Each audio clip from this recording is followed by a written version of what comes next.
નમસ્તે મિત્રો, રાધે રાધે, જય શ્રી કૃષ્ણ મિત્રો. કેમ છો? મજામાં? મજામાં જશો એવી ભગવાનને પ્રાર્થના સાથે આજની નવી વાર્તા શરૂ કરીએ. આજે સવાર સવારમાં છેલ્લો આશરો વૃદ્ધાશ્રમમાં બેઠેલા જમનાબેનની આંખો આશ્રમના મોટા લોખંડના ગેટ ઉપર કોઈ શિકારીની જેમ ટકેલી હતી. દરેક પસાર થતી ગાડીના અવાજ પર આશાની એક નવી કુંભ પણ ફૂટતી અને આગલી ક્ષણે ચહેરા પર ઉદાસી છવાઈ જતી.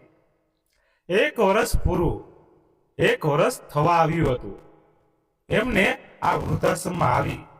એક વર્ષ પહેલા આજના જ દિવસે તેમના પુત્રના ચોથા જન્મ દિવસ પર દીકરા અને વહુએ જોરદાર પાર્ટી આપી હતી. ઘર આખું મહેમાનોથી ભરેલું હતું. જમનાબેનને શું ખબર હતી કે આ ઘરમાં તેમની આ છેલ્લી ખુશી હતી. પાર્ટીના એક અઠવાડિયા પછી દીકરા હાર્દિક અને વહુ જ્યોતિએ વિદેશ ફરવા જવાનો પ્લાન બનાવી લીધો હતો. મમ્મી, અમે લોકો 1 મહિના માટે યુરોપ જઈ રહ્યા છીએ. હવે તમે ઘરે એકલા કઈ રીતે રહેશો? તમારી દેખરેખ પણ વ્યવસ્થિત નહીં થઈ શકે. હાર્દિકે ખૂબ જ ચિંતા દર્શાવતા કહ્યું હતું. બસ 1 મહિનાની તો વાત છે. તમે છેલ્લો વૃદ્ધાશ્રમ રહી લો. ત્યાં તમારી ઉંમરના લોકો પણ છે. તમારું મન લાગેલું રહેશે. અમે આવતા જ તમને સૌથી પહેલા ઘરે લઈ આવીશું. જમનાબેને મન મારીને હા પાડી દીધી. ચલો, છોકરાઓ ફરી આવશે એમ વિચારીને તેમણે પોતાના મનને મનાવી લીધું હતું. પરંતુ જ્યારે દીકરો અને વહુ ફરીને પાછા આવી ગયા ત્યારે પણ તેમને લેવા કોઈ આવ્યું નહીં. અઠવાડિયું વીત્યું તો જમનાબેને પોતે જ ફોન કર્યો. અરે મમ્મી, અમે આવતા જ ઘરનું રિનોવેશન કામ શરૂ કરાવી દીધું છે. તમને તો ખબર જ છે ને, દિવાલોમાં કેટલો ભેજ આવી ગયો હતો. હવે કામ ચાલી રહ્યું છે તો ધૂળ માટી અને અવાજમાં તમને તકલીફ થશે. બસ આ કામ પતી જાય પછી તમને માનપૂર્વક ઘરે લઈ આવીશું. પછી રેનોવેશન એ કામ થોડો વધારે સમય ખાઈ ગયું. જોતા જોતા 3 મહિના વીતી ગયા. આશ્રમમાં તેમની ઉંમરની મહિલાઓ તેમને પહેલા જ સમજાવી ચૂકી હતી. જમનાબેન, પોતાને ખોટું આશ્વાસન ન આપો. આ બધા બહાના છે. તમને અહીં પહેલા તો જમનાબેનનું મન લડવા માટે દોડતું. મારો હાર્દિક એવો નથી.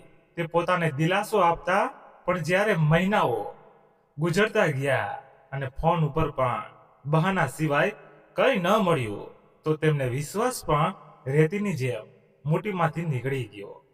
તેમને હવે વિશ્વાસ થઈ ગયો કે હવે તેમને લેવા કોઈ નથી આવવાનું. દર રવિવારે સવારે જમનાબેન તૈયાર થઈને ગેટ પર આંખ લગાડીને બેઠા રહેતા. સૂરજ ચડતો અને આથમી જતો. રસ્તા ઉપર ગાડીઓ આવતી જતી રહેતી, પરંતુ એ ગાડી ક્યારેય પણ ન આવી જેની તેઓ રાહ જોતા હતા. આજનો દિવસ તેમની ધીરજની પરીક્ષા લેવાનો હતો. આજે તેમના પુત્ર પર્વનો 5મો જન્મદિવસ હતો. દીકરાથી ભલે આશા મરી ગઈ હતી, પરંતુ પુત્રની મમતાના તાતણા હજી પણ તેમના શ્વાસ સાથે જોડાયેલા હતા. તેઓ બસ ફક્ત એક વખત તેને નજર ભરીને જોવા માંગતા હતા.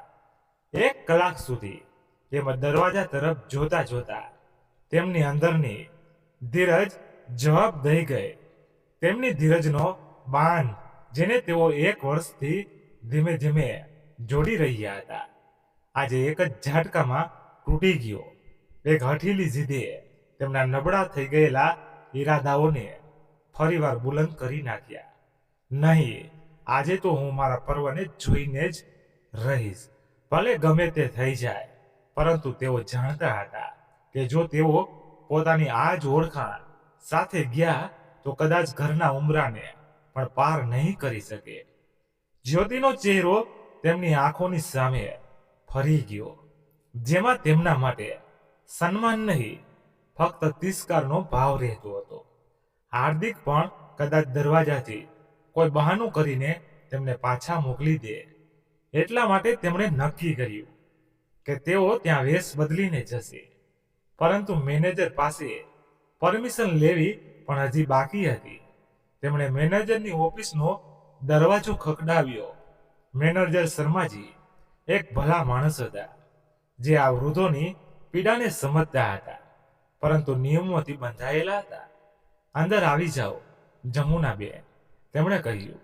જમનાબેને પોતાના અવાજમાં જેટલી થઈ શકે એટલી દીનતા ભરીને કહ્યું, શર્માજી, મારે આજ સાંજ માટે છૂટી જોઈતી હતી. આજે ગામડે ફોન કર્યો તો ખબર પડી કે મારી એક નણંદ ખૂબ જ બીમાર છે. કદાચ આખરી સમય છે. એમનો ખોટું બોલતા તેમનો અવાજ ધ્રુજી રહ્યો હતો અને આત્મા કંપી રહી હતી. જીવનમાં તેમણે ક્યારે પણ કોઈનાથી છલ નહોતું કર્યું, પરંતુ આજે તેઓ પોતાના દીકરાને મળવા માટે જૂઠાણાનો આશરો લઈ રહ્યા હતા. શર્માજી તેમની આંખોમાં જોયું. તે આંખોની ઊંડાઈમાં એક એવી વ્યવસ્થા અને પીડાનો દરિયો હતો, જેને જોઈને તેઓ ના ન કહી શક્યા. તેમણે એક રજિસ્ટર આગળ વધારતા કહ્યું, ઠીક છે જમનાબેન, અહીં સાઇન કરી દો અને રાત થવાની પહેલા પાછા આવી જજો. ભલે ઠીક છે, કહીને તેઓ પાછા આવી ગયા. હવે તેમને પોતાની ઓળખાણને, પોતાની મમતાને, પોતાના મા હોવાના અસ્તિત્વને અમુક કલાકો માટે છુપાવવાનું હતું. જમનાબેનને પાછળ મૂકીને એક એવું રૂપ ધરવાનું હતું જેને કોઈ ઓળખી ન શકે. આમ તો ચિંતા અને એકલતાએ તેમના શરીરને અંદરથી ખોખલું કરી નાખ્યું હતું. ઉંમરે જે કરચલીઓ ચહેરા પર નહોતી આવી, એ આ એક વર્ષની પીડાએ માથા પર આપી દીધી હતી. ક્યારેક ભર્યો પૂરો લાગલવાળો તેમનો ચહેરો હવે પીચકી ગયો હતો. ગાલ પરના હાડકાં ઉભરાઈ આવ્યા હતા. માથા પર ચાંદીનું પડ હવે એટલું ગાઢું થઈ ગયું હતું કે ફક્ત ક્યાંક ક્યાંક કાળા વાળ દેખાઈ રહ્યા હતા. તેઓ હવે પહેલાથી ક્યાંય વધારે બદલાયેલા નજર આવતા હતા, પરંતુ છતાં પણ તેઓ કોઈ જોખમ ઉપાડવા નહોતા માંગતા. તેમણે ધ્રુજતા હાથે પોતાનો ટ્રંક ખોલ્યો. તેમાં એમની અમુક સાડીઓ હતી જે હાર્દિક ત્યાં મૂકી ગયો હતો. તેમણે પોતાની સૌથી જૂની, સૌથી ફીકા રંગની સાડી કાઢી, જેનો પીળો રંગ ધોવાઈને લગભગ સફેદ જેવો થઈ ગયો હતો. તેમણે તે ફીકી એવી સાડી પહેરી, પરંતુ થોડી અલગ રીતે. પછી તેમનું ધ્યાન પોતાના ચશ્મા પર ગયું. આ ચશ્મા એમની ઓળખાણનો એક ભાગ હતો. આ ચશ્માની પાછળથી જ તેમની આંખોને હાર્દિકે નાનપણથી જોઈ હતી. તેમના ચશ્મામાંથી દીકરો અને વહુ તેમને ઓળખી શકવાના હતા. એટલા માટે તેઓ પોતાના રૂમની બાજુવાળા રૂમમાં જતા રહ્યા, જ્યાં ગંગાબેન રહેતા હતા, જેમનું હમણાં જ મોતિયાનું ઓપરેશન થયું હતું. એટલે હવે તેઓ પોતાના જૂના ચશ્મા પહેરતા નહોતા. જમનાબેને ગંગાબેન પાસે તેમના જૂના જાડા કાચવાળા અને કાળી ફ્રેમના ચશ્મા માંગી લીધા. ગંગાબેન, જરા તમારા જૂના ચશ્મા આપજો ને, મારી આંખોમાં કંઈક ખટકી રહ્યું છે, તડકામાં જોવામાં તકલીફ થશે. ગંગાબેને તરત જ તે ચશ્મા આપી દીધા. જેવા જમનાબેને તે ચશ્મા પોતાની આંખો ઉપર લગાડ્યા, દુનિયા ધૂંધળી થઈ ગઈ. પરંતુ કદાચ આ જરૂરી હતું. આ ધૂંધળી પાછળ તેમની મમતા ભરી ઓળખતી આંખો લગભગ છુપાઈ ગઈ. તેમણે અરીસામાં પોતાને જોયા. અરીસો પણ તેમને ઓળખી નહોતો શકતો. આ જોઈ બીજી સ્ત્રી હતી, થાકેલી હારેલી, દુનિયાની ઠોકરો ખાધેલી. તેમણે જાણી જોઈને પોતાની કમરને થોડીક વધારે વાંકી વાળી લીધી.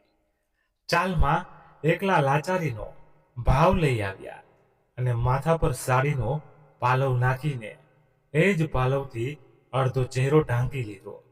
હવે તે જમનાબેન નહોતા, હાર્દિકના મા નહોતા, પર્વની દાદી નહોતા. તેઓ એક બેના મોળખાણ વગરના મહિલા હતા, જેને દુનિયાની ભીડમાં કોઈ નહીં જુએ, કોઈ નહીં ઓળખે. તેઓ પોતાની જ ઓળખાણની કબર ઉપર ઊભા હતા, અને આ કબર પર આંસુ વહાવવાની પણ મંજૂરી નથી. આશ્રમથી બહારની દુનિયા આજે કંઈક અલગ જ લાગી રહી હતી. પાછલા 1 વર્ષથી તેમણે આ દુનિયા જોઈ જ નથી. રિક્ષાથી ઉતરીને જ્યારે તેમણે પોતાના ઘરની ગલીમાં પગલું મૂક્યું, તો તેમનું મન કોઈ કેદ પક્ષીની જેમ જોર જોરથી ફફડવા લાગ્યું. આ એ જ ગલી હતી જ્યાં તેમણે હાર્દિકને સાયકલ ચલાવવાનું શીખવ્યું હતું. તે વળાંક પરની ફસાણાની દુકાન, જ્યાંથી હાર્દિક જલેબીઓ ખાવાની જીદ કરતો હતો. દરેક વળાંક, દરેક દુકાન, દરેક ઘર કોઈ ભૂલાયેલી યાદોની જેમ તેમના મનમાં તાજી થતી જતી હતી. તેમની આંખોના ઘૂંઘળા કાચ પાછળથી યાદોનું એક સાફ ચલચિત્ર ચાલી રહ્યું હતું. એક તરફ ખુશીઓ ભરેલો ભૂતકાળ હતો, બીજી તરફ પીડાથી ભરેલો વર્તમાન. જેમ જેમ તેમનું ઘર નજીક આવી રહ્યું હતું, તેમના પગલાં ભારે થતા જતા હતા. આખરે તેઓ ત્યાં પહોંચી ગયા જ્યાંથી તેમને 2 માળનું તેમનું ઘર સાફ દેખાવા લાગ્યું હતું. ઘર એવું જ હતું, પણ આજે તેના ઉપર રંગબેરંગી ફુગા અને ઝાલરો લાગેલી હતી. ગેટ પણ સુંદર ગોલ્ડન અને કાળા ફુગાથી સજાવેલો હતો. આજે તેમના પર્વના જન્મદિવસની ઉજવણીની તૈયારી ચાલી રહી હતી, જેમાં તેઓ પોતે એક વણ બોલાવેલા મહેમાન બનીને જઈ રહ્યા હતા. ઘરની બહાર લાગેલું તે પીપળાનું ઝાડ, જેની બાજુમાં બેસીને તે બહેનપણીઓ સાથે વાતો કરતા હતા, તેની પાછળ ઊભા રહી ગયા. હિંમત જવાબ દઈ રહી હતી. ક્યાં મોઢે ક્યાં બહાને તેઓ અંદર જાય, તે વિચારી જ રહ્યા હતા કે ત્યારે તેમણે જોયું કે તેમના ઘરની કામવાળી બાઈ લક્ષ્મી ઘર તરફ વધી અને દરવાજાની ઘંટડી વગાડી. એક ક્ષણ પછી દરવાજો ખુલ્યો અને જ્યોતિ બહાર આવી. પાટલીની તૈયારીઓ અને મહેમાનોને સાચવવાના તણાવમાં તેનો ચહેરો તમતમાયેલો હતો. મેડમ, આજે હું કામ પર નહીં આવી શકું, લક્ષ્મીએ ગભરાઈને કહ્યું. મારે કોઈ જરૂરી કામથી મારા ગામ જવું પડી રહ્યું છે. આજે જ જ્યોતિ તેના પર ભડકી ગઈ. તને આજે જ બધા જરૂરી કામ યાદ આવી રહ્યા છે? ઘરે ઘણા બધા મહેમાન આવવાના છે અને તું છૂટી માંગી રહી છો. મેડમ, જવું ખૂબ જરૂરી છે, નહીતર હું ક્યારેય પણ છૂટી ના લે. લક્ષ્મીએ પોતાના અવાજમાં આજીજી કરતા કહ્યું. તમે આજ માટે બીજી કોઈ વ્યવસ્થા કરી લો. બીજી કોઈ વ્યવસ્થા? જ્યોતિનો પારો ચડી ગયો. હું ક્યાંથી લાવું? આ સમયે બીજા કોઈને એક કામ કર. જો તું ન આવી શકતી હોય તો તારી સાસુને મોકલી દે, પણ મને આજે કામ માટે કોઈને કોઈ જોઈએ. ઝાડની પાછળ ઊભા જમુનાબેન આ બધું સાંભળી રહ્યા હતા. તેમના કાન સૂન પડી ગયા હતા. લક્ષ્મીએ એક ક્ષણ વિચાર્યું અને પછી બોલી. ઠીક છે મેડમ, જો મારા સાસુ માની ગયા તો મોકલી દઈશ, પરંતુ તેમની પણ તબિયત ઠીક નથી રહેતી. હું જોર જબરદસ્તી તો ના કરી શકું ને. તું બસ મોકલી દે. મને નથી ખબર એ બીમાર હોય કે કંઈ પણ હોય. જ્યોતિએ ગુસ્સામાં દરવાજો પછાડતા કહ્યું અને અંદર જતી રહી. લક્ષ્મી નિરાશ થઈને પાછી ફરી ગઈ. એક ક્ષણ માટે ગલીમાં શાંતિ પ્રસરી ગઈ. પીપળાના ઝાડની પાછળ ઊભા જમનાબેન આ બધું સાંભળી રહ્યા હતા. કિસ્મતનો ખેલ જુઓ. જે ઘરમાં મા બનીને જવાના બધા જ રસ્તા બંધ હતા, એ જ ઘરમાં એક કામવાળી બાઈની જગ્યા ખાલી થઈ ગઈ હતી. નિયતિ તેને એક તક આપી રહી હતી, પણ એની કિંમત તેમનું સ્વાભિમાન હતું. એક ક્ષણ માટે તેમને મનમાં આવ્યું કે પાછા જતા રહે. આ અપમાનથી વધારે સારું તો આશ્રમની એકલતા છે. પરંતુ પછી તેમને પર્વનો હસતો ચહેરો દેખાણો. પૌત્ર પ્રત્યેની મમતાએ તેમના તૂટેલા આત્મસન્માનને ભેગો કર્યો અને એક અજીબ હિંમત આપી. તેમણે પોતાના આંસુ લૂછ્યા. આજે તેમને પોતાના પૌત્રને નજર ભરીને જોવા માટે થઈને એક નોકરાણી બનવાનું હતું. તેઓ ઝાડની પાછળથી બહાર નીકળ્યા. તેમના પગલાં જમીન પર નહીં, પોતાના સ્વાભિમાનની રાખ ઉપર પડી રહ્યા હતા. એકલા લાંબો ઊંડો શ્વાસ લીધો અને આગળ વધીને દરવાજાની ઘંટડી પર આંગળી રાખી દીધી. ઘંટડીના અવાજ પર દરવાજો લગભગ એક ઝટકાથી ખુલ્યો. સામે જ્યોતિ ઊભી હતી, જેનો ચહેરો તણાવ અને ગુસ્સાથી ભરેલો હતો. લક્ષ્મીએ ના આવવાનું કહીને તેના માથા પર ચિંતાની ઊંડી રેખાઓ ખેંચી દીધી હતી. કોણે તેનો સવાલ કોઈ તીરની જેમ લાગ્યો. જમનાબેનનું કાળજું મોં સુધી આવી ગયું. તેમણે પોતાનો અવાજ બદલ્યો અને ધીરેથી કહ્યું, હું શાંતિ. તેમનું વાક્ય પૂરું થાય એનાથી પહેલા જ જ્યોતિની આંખોમાં એક ચમક આવી ગઈ. એને લાગ્યું કે લક્ષ્મીએ પોતાના સાસુને મોકલી જ દીધા. તેના ચહેરા પર ચીડચીડાપણીની જગ્યાએ એક સ્વાર્થી રાહત છવાઈ ગઈ. અચ્છા, સમજી ગઈ. ભગવાનની દયા કે તમે આવી ગયા. હું તો હેરાન થઈ ગઈ હતી. જ્યોતિએ લગભગ જમનાબેનનો હાથ પકડતા કહ્યું. તેને તે નીચે નમેલા ચહેરા કે તે કાળા ચશ્માની પાછળ છુપાયેલી આંખોમાં ધ્યાનથી જોવાની નવરાશ જ ક્યાં હતી. તેના માટે આ વાકી વળી ગયેલી કાયા ફક્ત એક સમસ્યાનું સમાધાન હતી.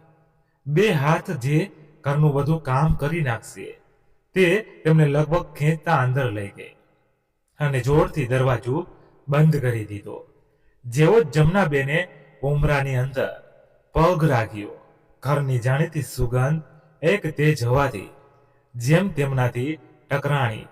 આ એ જ ઘર હતું જેનો દરેક ખૂણો તેમની મમતાનો સાક્ષી હતો. સોફા ઉપર પડેલા કુશન ચેરા કવર તેમણે પોતાના હાથે સીવ્યા હતા. દિવાલ પર લાગેલો આખા પરિવારનો એક મોટો ફોટો. બધું જોતા જોતા તેમની આંખોમાં આંસુ આવી ગયા. પરંતુ પછી તેમની નજરો પોતાના પૌત્ર પર્વને શોધવામાં લાગી. શું થયું? જોઈ રહ્યા છો? કામ કરવા જ આવ્યા છો ને? તો ત્યાં શું કરી રહ્યા છો? જ્યોતિએ કડકતા અવાજમાં કહ્યું અને પછી રસોડા તરફ ઈશારો કરતા હુકમ દેતા બોલી, સાંભળો, પહેલા બધા ગંદા વાસણો સાફ કરી નાખો. સિંક આખી ભરી પડી છે. પછી શાકભાજી સુધારી નાખજો. જલ્દી કરો, સાંજે બધા મહેમાન આવી જશે. જમનાબેને એક શબ્દ પણ કહ્યો નહીં. તેઓ એક મશીનની જેમ ચૂપચાપ રસોડામાં જતા રહ્યા. સિંકમાં વાસણોની લબાલબ ભરેલી હતી. તેમણે નળ ખોલ્યું અને વાસણ માંજવા લાગ્યા. ત્યારે અંદરના રૂમમાંથી બાળકોનો ખિલખિલાટનો અવાજ આવ્યો અને એક 5 વર્ષનો બાળક વાવાઝોડાની જેમ દોડતો બહાર આવ્યો. તેણે બ્લુ કલરની એક સુંદર શેરવાની પહેરેલી હતી, જેમાં તે બિલકુલ કોઈ રાજકુમાર જેવો લાગી રહ્યો હતો. પર્વ તેને જોઈને જમનાબેન ત્યાં જ જડવત થઈ ગયા. તેમના હાથ રોકાઈ ગયા.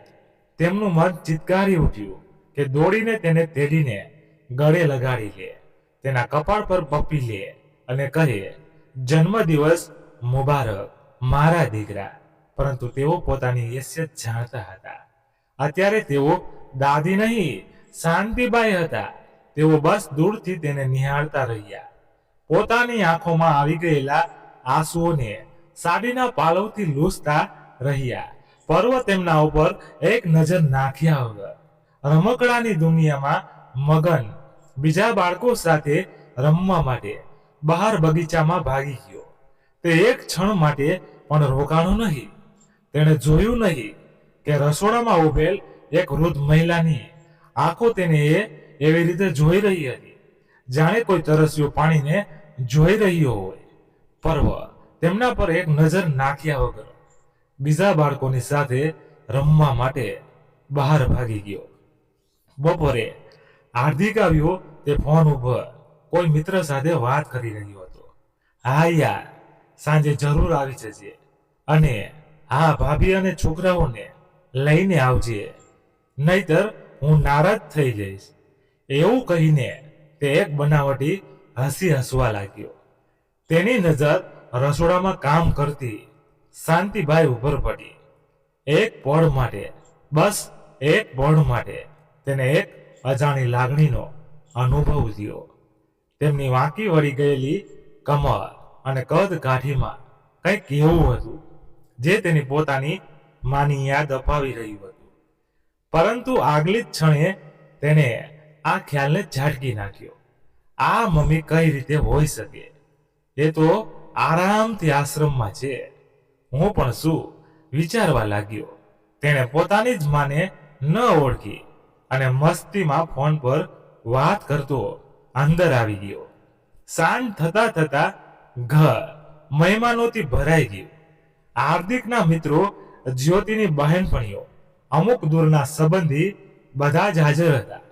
પાર્ટીમાં મોંઘા પરફ્યુમની સુગંધ, બધાના હસી મજાક અને સંગીતનો સ્વર બકોર ગુંજી રહ્યો હતો. અને જમનાબેન શોર બકોરમાં ક્યારેક મહેમાનોને પાણીનો ગ્લાસ પકડાવતા તો ક્યારેક ચા નાસ્તાની પ્લેટ, કેક કાપવામાં આવી. હેપી બર્થડે ટુ યુ પર્વની ધૂન ઉપર તાળીઓ વાગી. પર્વે કેક કાપી અને પહેલો ટુકડો હાર્દિક અને જ્યોતિને ખવડાવ્યો. જમનાબેન દૂર ઊભા આ બધું જોઈ રહ્યા હતા. તેમના મનમાં તો થઈ રહ્યું હતું કે પર્વ એક વખત તેમની તરફ પણ જુએ, પરંતુ તેની દુનિયા પોતાના મિત્રો અને આવેલી ગિફ્ટમાં સમાયેલી હતી. ત્યારે હાર્દિકની એક વૃદ્ધ કાકી કમળાબેન આજુબાજુ જોતા તેને પૂછવા લાગી, હાર્દિક બેટા, બધા તો છે, પણ તારી મમ્મી ક્યાં છે? તેમના વગર ઘરમાં આ ઉત્સવ અધૂરો લાગી રહ્યો છે. તેઓ તો પર્વ પર જીવન ઓછાવર કરતા હતા. ક્યાં ગયા? તે ક્યાંય બહાર ગયા છે? શું? આ સવાલ એક તીરની જેમ લાગ્યો. પણ હાર્દિક અને જ્યોતિ આના માટે પહેલાથી જ તૈયાર હતા. જ્યોતિએ પોતાના ચહેરા પર એક કુશળ અભિનેત્રીની જેમ ચિંતા અને પ્રેમ ભરી મુસ્કાન સજાવી અને બોલી, શું કહું કમળા કાકી, મમ્મીજી તો 4 ધામની યાત્રા પર ગયા છે. તેમની વર્ષોથી ઈચ્છા હતી 4 ધામ યાત્રા કરવાની. અમે તો કહી રહ્યા હતા કે પછી જતા રહીજો, પણ તેઓ માન્યા નહીં. હાર્દિકે તરત વાતને આગળ વધારી, જાણે આ એક ડાયલોગ પહેલાથી જ તૈયાર હોય. તેના અવાજમાં એક ખોટો ગર્વ અને આત્મસંતુષ્ટિ હતી. હા કાકી, અમે તો ખૂબ જ ના પાડી કે આ ઉંમરમાં આટલું કષ્ટ શું કામે ઉપાડવાનું છે. પરંતુ મમ્મી કહેવા લાગ્યા, બેટા, તમારા લોકો પાછળ પોતાની આખી ઉંમર ખપાવી નાખી. હવે થોડુંક પુણ્ય પણ કમાઈ લઉં. ખબર નહીં ક્યારે બોલાવો આવી જાય. આખરે મમ્મીની ઈચ્છાથી વધારે અમારા માટે બીજું શું હોઈ શકે? અમે જ બધી બુકિંગ કરાવડાવી હવે 4 ધામની યાત્રા પર ગયા છીએ. 1 મહિનો તો લાગી જ જશે. પાછા આવવામાં આ સાંભળતા પાર્ટીમાં વાહ વાહની ગુંજ ફેલાઈ ગઈ.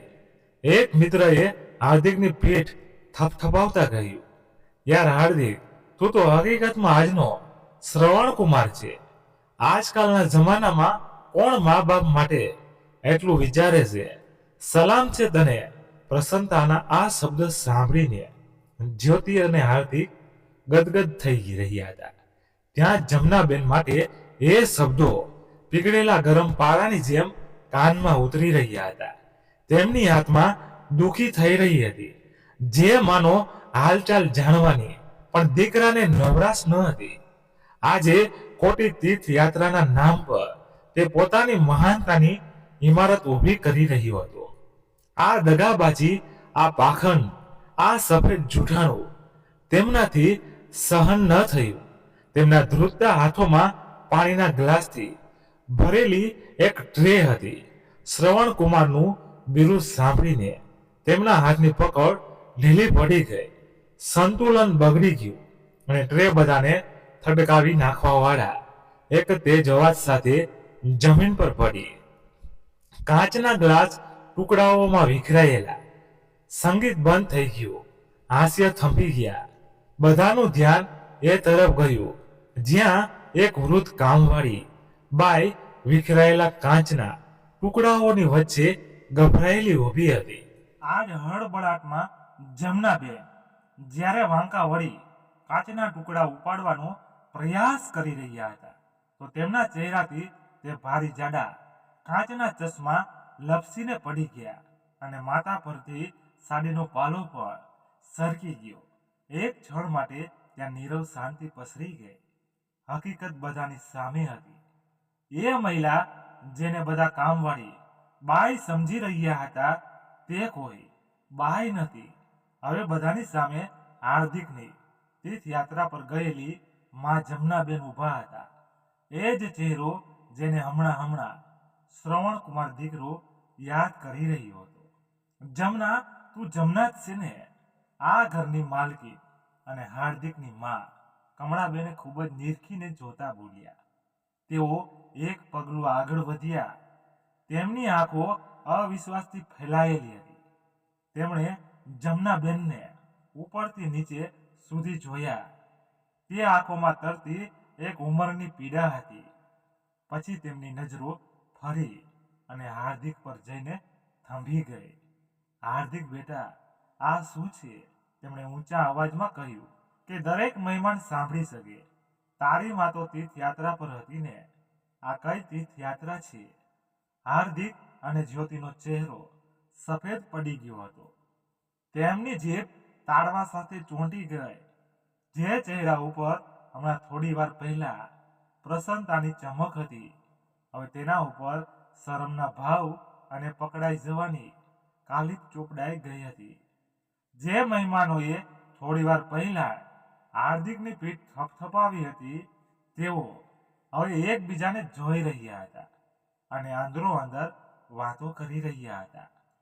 શ્રવણકુમારનો મુખોટો ઉતરી ગયો હતો અને તેની પાછળનો એક ક્રૂર સ્વાર્થી ચહેરો બધાની સામે હતો. તારી હાલત કોણે કરી? જમના, કમળાબેને પૂછ્યું. કમળા, હું તીર્થયાત્રા પર નહીં પરંતુ વૃદ્ધાશ્રમ જતી રહી હતી.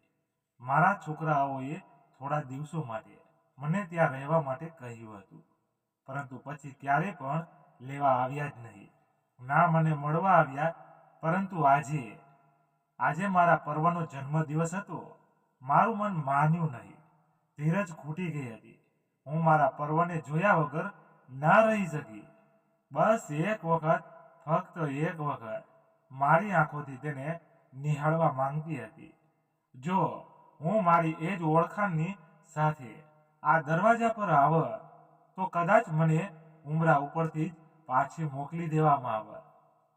એટલા માટે આ બધું કહેતા કહેતા તેમનું ગળું રૂંધાઈ ગયું.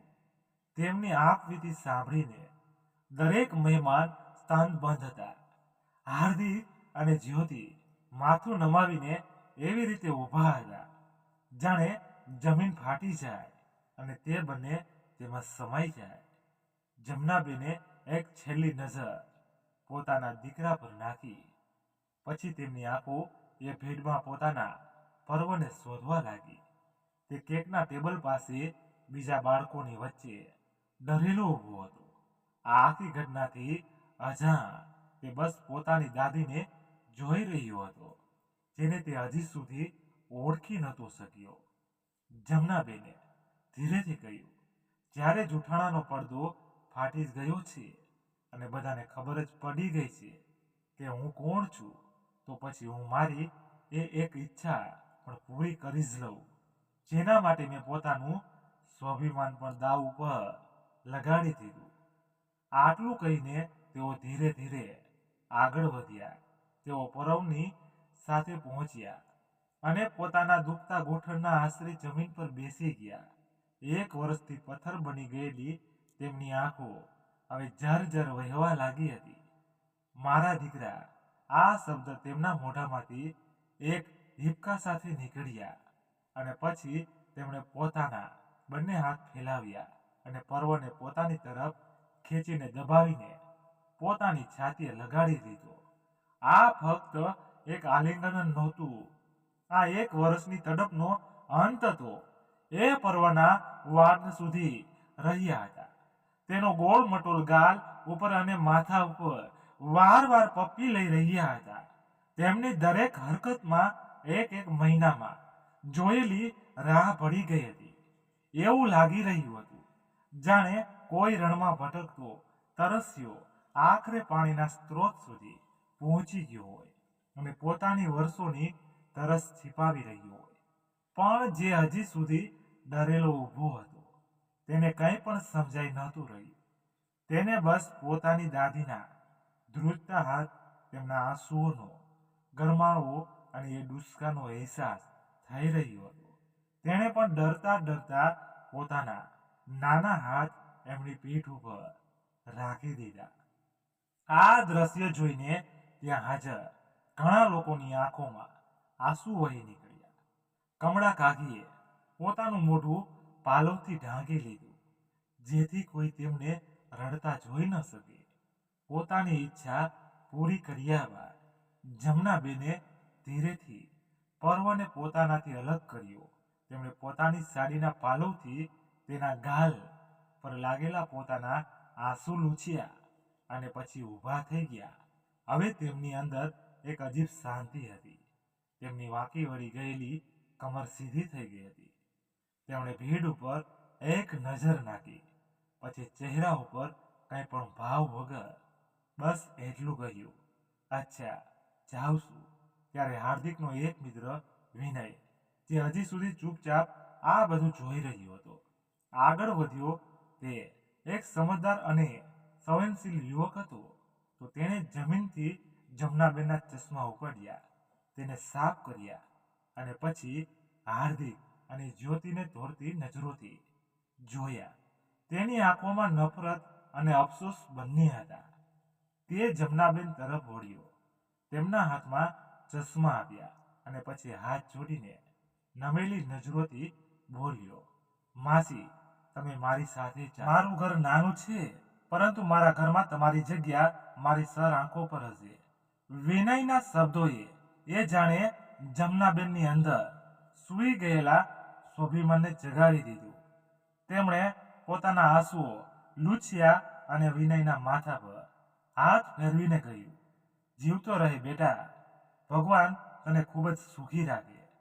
પછી તેઓ એક ક્ષણ અટક્યા અને બોલ્યા, પણ જ્યારે પોતાનું જ લોહી પાણી થઈ ગયું હોય તો હું કોઈ અજાણ્યા ઉપર બોજ કઈ રીતે બની શકું? પરંતુ બેટા, તારા વિચાર જાણીને મને ખૂબ જ સારું લાગ્યું. હંમેશા ખુશ રહે. તેમણે એક નજર પોતાના દીકરાને વહુ ઉપર નાખી. તેમની આંખોમાં હવે ના તો ગુસ્સો હતો ના નફરત, બસ એક ઊંડી, ખૂબ જ ઊંડી ઉદાસી હતી. મારી જગ્યા હવે ત્યાં જ છે જ્યાં મારી કિસ્મત મને લઈ જોઈ ચૂકી છે. છેલ્લો આશરો વૃદ્ધાશ્રમ. એટલું કહીને તેઓ પાછળ ફર્યા અને કોઈ તરફ જોયા વગર તે ઘરમાંથી હંમેશા માટે બહાર નીકળી ગયા.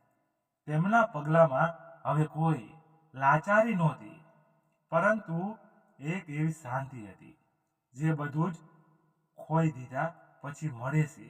તેમના ગયા પછી શ્રવણકુમારની ઉપાધિ દેવાવાળા મહેમાનોએ શરમથી માથું નમાવી લીધું. એક એક કરીને બધા હાર્દિક અને જ્યોતિ ઉપર થૂ થૂ કરતા અને તેમને સંભળાવતા ત્યાંથી જતા રહ્યા. કમળાબેને જતા જતા બસ એટલું જ કહ્યું, હાર્દિક, તે પોતાની મા સાથે નહીં પરંતુ માણસાઈ સાથે દગો કર્યો છે. ભગવાન તને ક્યારે પણ માફ નહીં કરે. આ શબ્દ નહીં, તમાચો હતો જે હાર્દિક અને જ્યોતિની આત્મા ઉપર પડ્યો હતો. એટલું કહીને તેઓ પણ નીકળી ગયા. પાછળ રહી ગયું તે આલિશાન ઘર, વિખરાયેલી ગિફ્ટો, અડધી ખવાયેલી કેક અને જમીન પર પડેલા કાચના ટુકડાઓ. અને આ બધા વચ્ચે ઊભા હતા બંને પતિ પત્ની, જે આજે પોતાને શરમના કારણે જમીનની અંદર સમાઈ જવા જેવી સ્થિતિમાં જોઈ રહ્યા હતા. તો મિત્રો, તમને શું લાગે છે? જમનાબેને જે નિર્ણય લીધો તે બરાબર હતું કે નહીં? તમારું મંતવ્ય કોમેન્ટ બોક્સમાં જરૂરથી જણાવજો. વાર્તા પસંદ આવી હોય તો લાઈક કરી ફટાફટ તમારા મિત્રો સુધી શેર કરી દો અને પછી ચેનલ પર નવા આવ્યા છો તો ચેનલને સબસ્ક્રાઇબ કરી લો. ધન્યવાદ. ફરી મળીએ નવી વાર્તા સાથે. ત્યાં સુધી તમારા પરિવાર સાથે ખુશખુશાલ રહો. જય હિન્દ, જય ભારત.